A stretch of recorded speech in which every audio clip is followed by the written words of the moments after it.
Nothing is more exciting than a good, fresh snowfall. Albeit this is more of a mini blizzard at this point, it's still fun to go ride in the snow.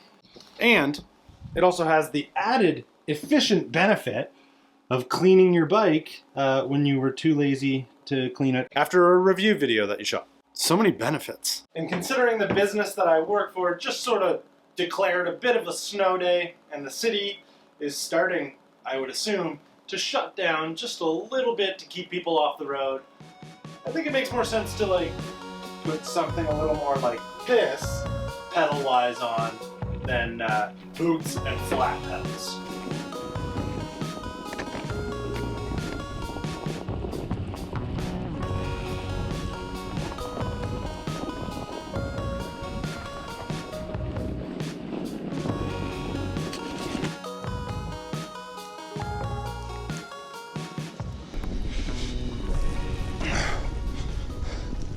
Aren't you guys cold? Look at all the snow building up on the backs of these ducks. No, don't come over here. No, don't come over here. I don't have anything.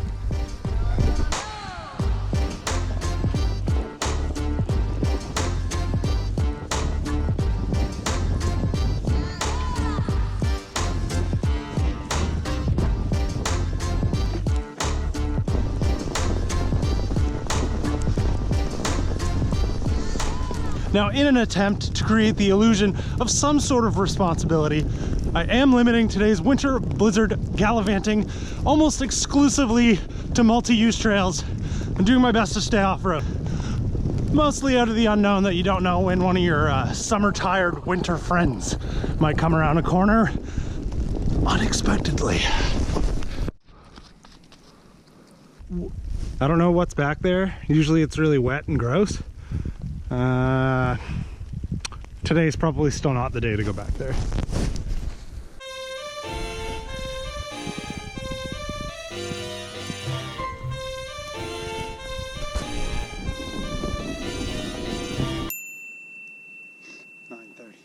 Nine thirty. Post office is supposed to open at 9. Apparently I do have a couple packages there, but I'm highly skeptical that any sort of government agency has opened today. Sorry for the snot. The snow buildup is bad. Come on.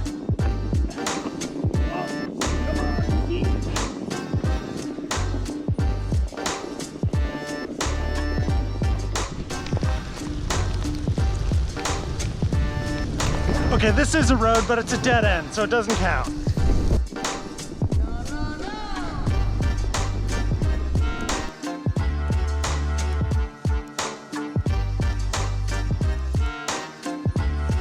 Okay, it's getting to the point where I actually don't know if I'm on a trail or not. And this is all new to me. I think it's probably time to go. Ooh, I think it's high time to call it a Daryl on the bike in the snow today.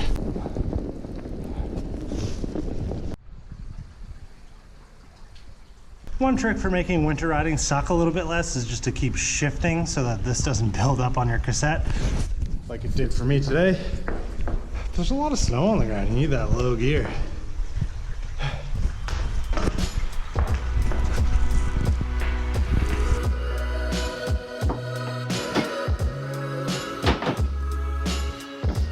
Somewhat unsurprisingly, post office not so accessible today. But God, I really, really like this bike. I know I say this all the time, but I really, really like this bike. Also, in the last Tinker Tuesday, I swapped stems between the LA Sprint and this thing. This one's just 10 mils shorter. And someone in the comments, I apologize, I don't remember your name, had said something along the lines of like, I've done a lot of parts swapping between bikes and it's just like a waste of time because it never works out for me. Easily the best decision I've ever made with this bike. Shortening it up a little bit just makes it a little bit more playful. It was fairly laid out road bike with big tires. Okay.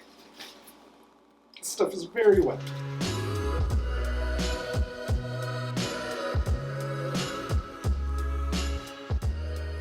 Actually, speaking of the post office, there's these packages that have been here for like, I don't know, at least a couple of weeks, and they're a mix of a couple different things. Something that I bought, something for the budget challenge project, and then 2 other things that people have sent along so that I can use them in future projects as I see fit. Actually, one is very much deemed for probably the next Tinker Tuesday upload.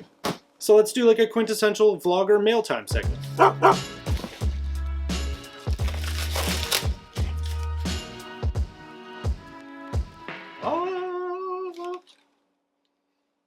This is something I bought for myself when I was searching for a fork for the cheap gravel bike build challenge.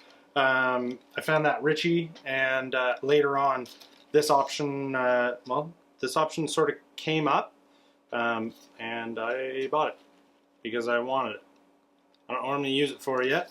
Maybe it'll go on my commuter bike. Speaking of the cheap gravel bike challenge. 40C Nanos. These were under my recommendation. Originally, we thought we might want to go Riddlers. They will definitely fit in the frame, but I think that for the reputation these have for like transcontinental racing, and the speed that all those guys say they have, and the fantastic utility they have over multi-terrain, you know, they were going to be my next tire, so I kind of pushed Nick in the direction of the Nano. I'm sure a few of you will also agree. Am I still recording?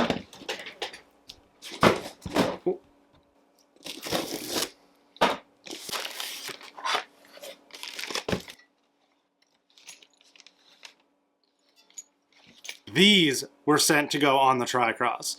If you remember the last Tinker Tuesday we were messing with the Ronster Cross, I had mentioned that I want to maybe put rotor cranks on there. It'd be just kind of cool to have something different than a set of Shimano, or like reached out to me via the email that's in this channel somehow. And he said that he had these rotor 3D30s that were just sitting in his parts bin, and he figured it'd be cool to see it on the Ronster Cross. So Jonathan,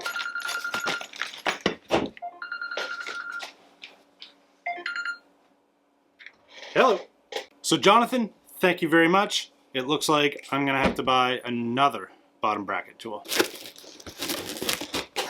Sent to me from Upper Canada by Chris Beveridge.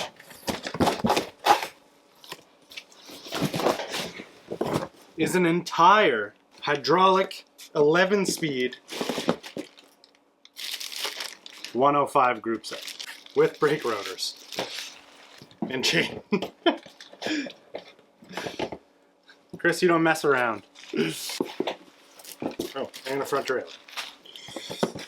Now, I've alluded to this a few times in past videos talking about the Poseidon and that things were probably going to change on it very soon. And also I've complained about its brakes. While these aren't my favorite looking levers of all time, the way they work is going to be so much better than what's on there now.